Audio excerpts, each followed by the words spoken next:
Wait, so alright, so the RS660. I've been meaning to make a little video on this bike because I must admit I'm actually quite in love with it. Such a grunty little thing, little torque monster. So we'll go this way, go by the river. It's just such a happy bike, you know.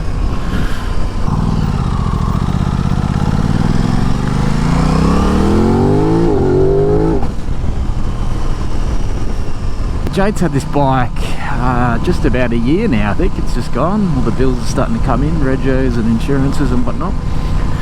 And while she hasn't had a chance to ride it a whole great deal, the times that she has been able to have been really quite fun. The biggest downside with it, though, unfortunately, is that it's a little bit tall. Jade's only, I think, about 5'4", and even with the sort of taller platform boots that we've got her, it's still a little bit of a reach for her. Yeah, but saying that, it's been good to have it there next to the Duke 390, so she can sort of choose her own weapon and choose her own adventure for the day, which just makes it a little bit easier to grow into something if you've already got something that's a little bit more comfortable and familiar. So that has been actually really good. She's been able to, depending on where we're going, you know, if it's somewhere where we think we're going to be doing a whole bunch of stopping and some awkward manoeuvres, then she can take the little KTM, whereas if we're going on more of a sort of longer distance free-flowing ride, then she can jump on this. So yeah, it's such an awesome thing. It's absolutely filthy at the moment, like everything else is, but we'll sort that out over the next couple of days. It's just such a happy little thing, you know. Really, plenty of grunt down low. Overrun is so much fun. It just really picks up, you know. It's just a nice amount of power for the road. Really good intermediate bike, I think. I'm actually a little bit jealous. Alright, so a little bit of story time. So about 4 months ago,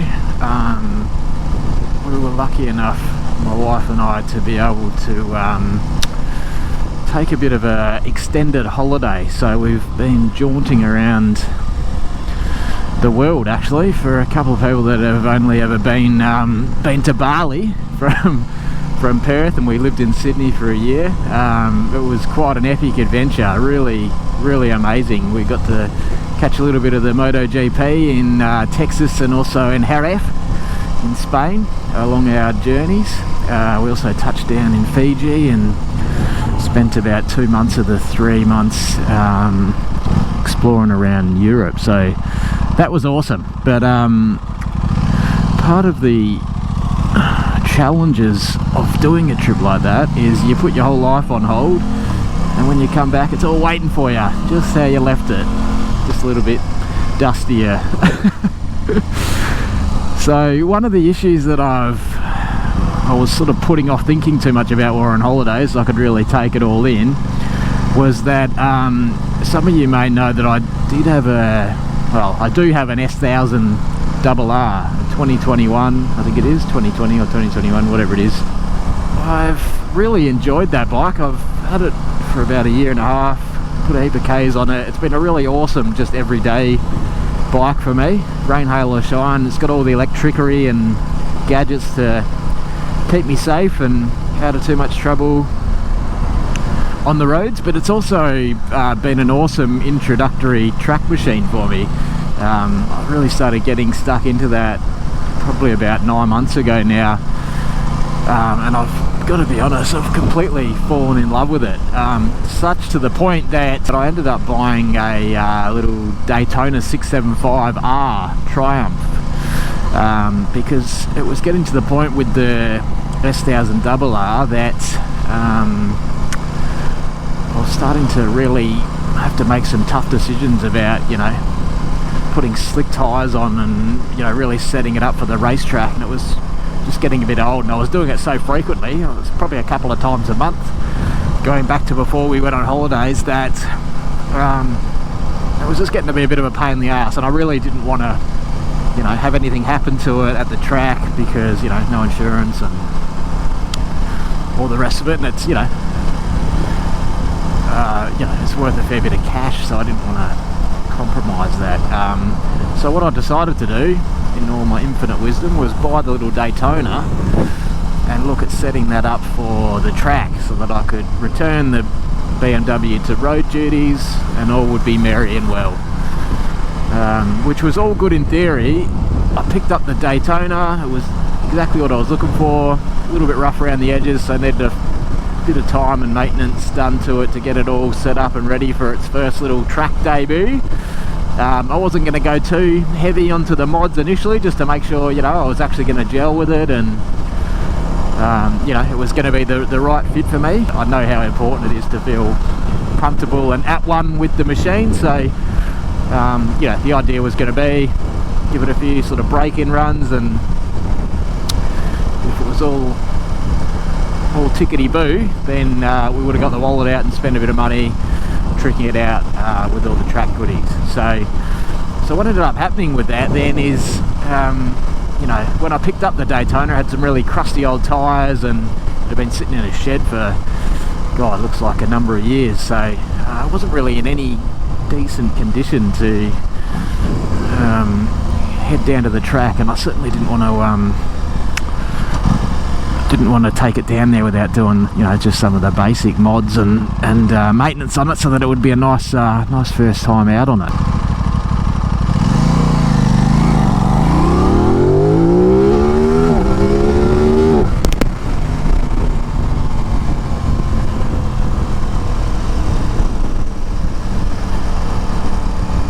Not too bad, is it? Because of that, and because we were going away on this trip not long before I picked up the Daytona, of course there ended up being one little sneaky track day in between, you know, when I picked up the Daytona and when we were actually going away, and it wasn't going to be enough time for me to, you know, faff about and get all the Triumph stuff set up. So I thought, oh, that's alright, I'll just take the BMW out for one last hurrah at the track, yeah, one last go. What's the worst that could happen? Well, you know, it's about as predictable as the sun coming up in the morning. What happened, I ended up having a massive low side over the skyline corner at Wanneroo Raceway, Carco Raceway it's called at the minute, new sponsor. So yeah, completely lost the front end about 3/4 of the way into the day. Was setting, you know, PB lap times on my street tyres, having a great time, and yeah, just absolutely tucked the front end. So massively disappointing because it ended up doing a couple of cartwheels, left me a bit broken and bruised, and with, you know, with an impending holiday coming up, it was pretty much the last thing I wanted to deal with at the time. But fortunately, I personally wasn't super injured. A little bit of physio, a little bit of bruising, etc. But on the whole, nothing too major. But from the bike perspective, it's an absolute mess. So I'll try and dig up a couple of photos and sneak them into the video so you can have a gaze and maybe overlay some of the track footage that we picked up from the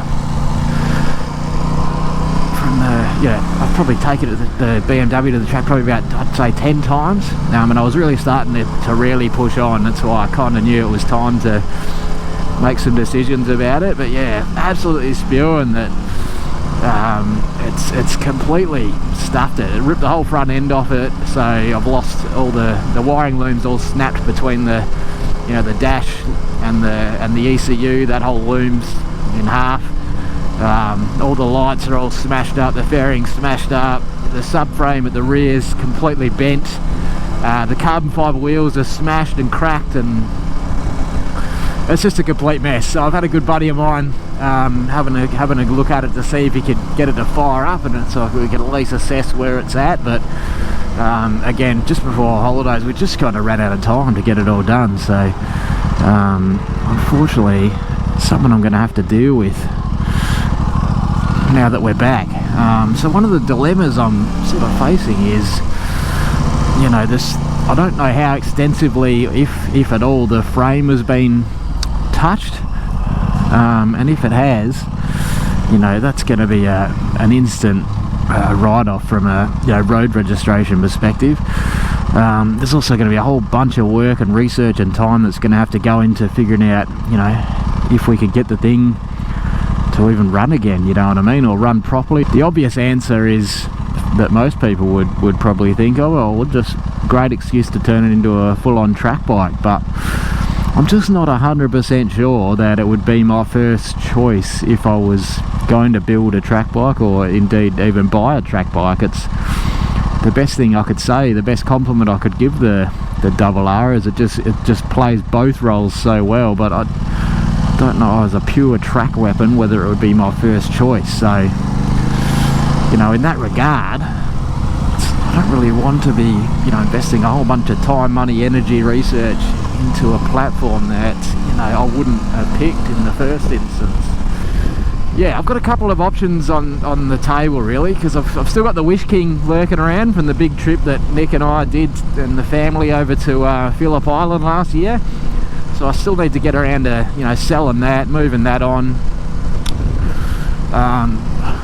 It leaves me with a really awkward situation with the Daytona, because while I've been away, my good mate who I do a lot of the track daying with, he's upgraded from his little Honda CBR 600 into an RC8 KTM. He's a bit of a fanboy of the Austrian orange weapons, so he's picked up an RC8 and he's been lapping that around while I've been away. So what started as a good idea to do some sort of 600 class clubman type racing and track days with him is now, well, geez, he's going to upgrade to the leader bike, and he already has, and he's loving it, and he's sold his 600. So now I'm sort of stuck in a position where I don't quite know what to do, because all my bikes are now either in pieces or not really filling the role for me that I originally envisaged for them. So yeah, I'm sort of stuck between, do I fix the BMW up and try and get it back on the road and just enjoy it as my daily commuter, or do I turn it into a track bike and make it a bit of a track weapon, or do I just piss everything off? And this is kind of where I'm leaning to at the moment, is just sell everything and just start again, and get a nice decent road bike, and I'll maybe head back into the sort of super naked realm,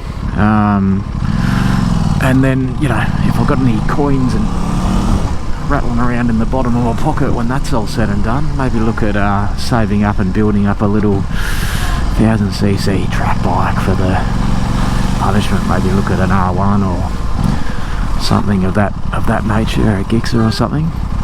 So I'm not 100%. We're going to have a good think about what we do there.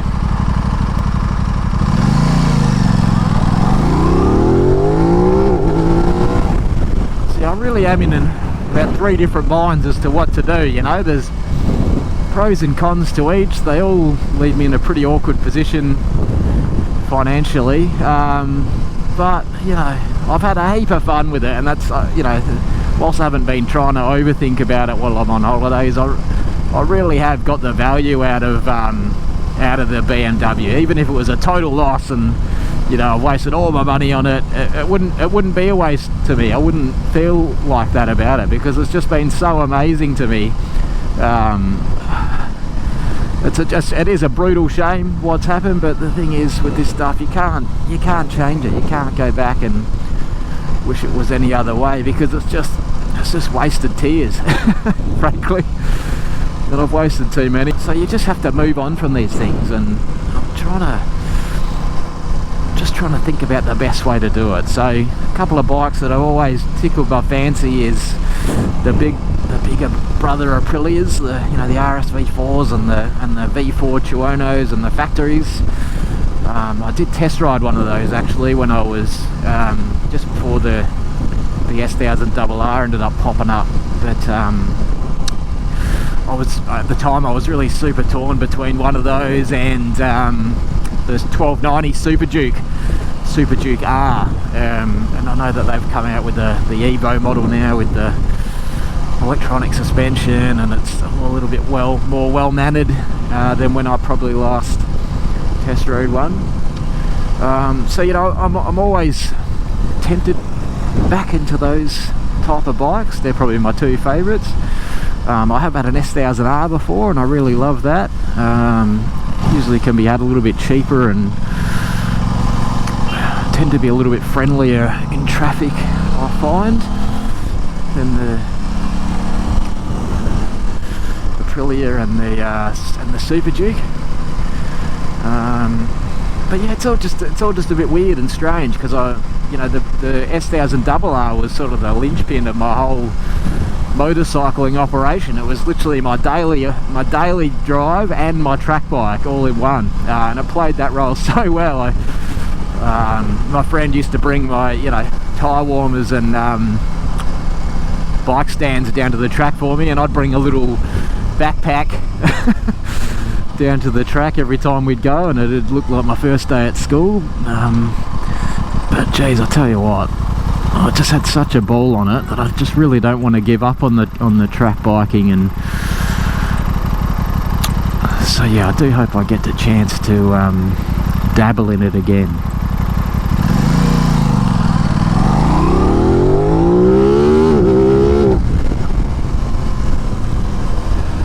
What a little beast this thing is. Absolutely love it. So yeah, now that we're back from holidays, I'd love to hear any other ideas or thoughts, or, you know, stories of if any of you guys have faced a similar dilemma and what you've ended up deciding and what made the decision for you.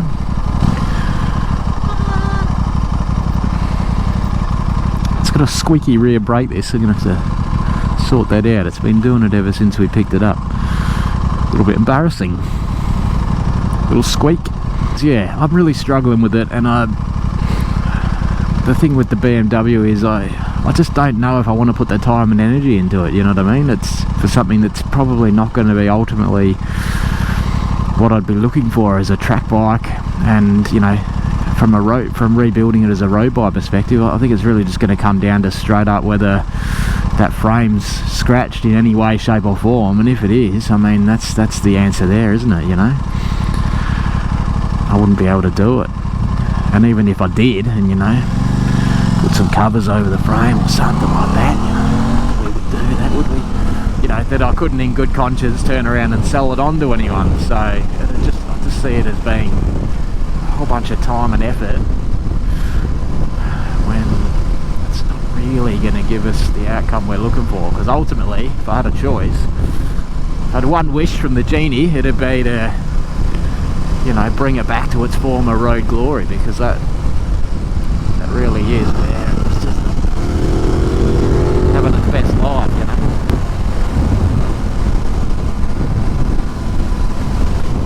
Anyway, thoughts, opinions, ideas, condolences, I'll take anything at the moment. I do have a couple more weeks up the sleeve of faffing about, so I'm hoping to, if this footage works out well and it's easy enough for me to sit down and edit and that, I'd love to get back into making a bit more content, because it's just some of the adventures that we're lucky enough to get up to in this part of the world and this part of our lives is just too good not to capture, and even if it's just for our own enjoyment, you know.